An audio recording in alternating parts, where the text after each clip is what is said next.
Form fill up করাচ্ছে না কুস্তি লেখাচ্ছি। দাদা আমি মদন দাস। আমি কালিদাস। আমার একটা হেল্প করবেন প্লিজ? আপনাকে আবার কি হেল্প করতে হবে? আমার ফর্মটা একটু ভর্তি করে দেবেন। 500 টাকা লাগবে। কত? 500? 100 হয় না? ঠিক আছে 400। ক্ষমতায় নেই বলে যা খুশি তাই বলছেন। 200 দেবো। লাস্ট 350। ঠিক আছে।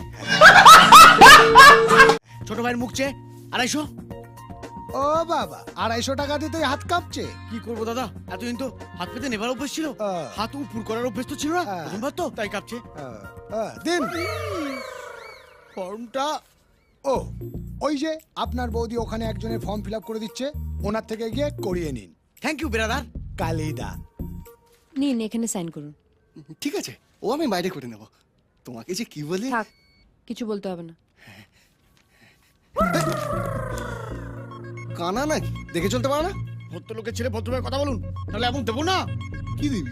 পুঁতে দেবো, বাড়ির সামনে ঝান্ডা পুঁতে দেবো, বাড়ির লোক বেরোতে পারবে না। মদন দাসের কালে এক চর। এই, আপনার নাকি হাতে চোট, ব্যথা টনটন করছে, পেন ধরতে পারছেন না? লিখতে গেলে লাগে, খেলাতে গেলে নয়। মদন দাসের কালে 2 চর।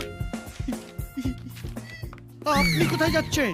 প্রথম একটা বুড়িকে আমার ঘাড়ের উপর চাপিয়ে দিয়ে 8 লিটার পেট্রোল খেয়ে নিলেন, বাইরে 250 টাকা দিয়ে এলাম ফর্ম ভর্তি করার জন্য, সেটা না করে চলে যাচ্ছেন। বাইরে কাকে 250 টাকা দিয়েছেন? কেন? ওই যে খদ্দের দত্ত দাঁড়িয়ে আছে, আপনার দালাল বরকে। ইডিয়েট। মদন দাসের কালে 3 চর। ক্ষমতায় নেই বলে যে বাচ্চা কেলিয়ে যাচ্ছে।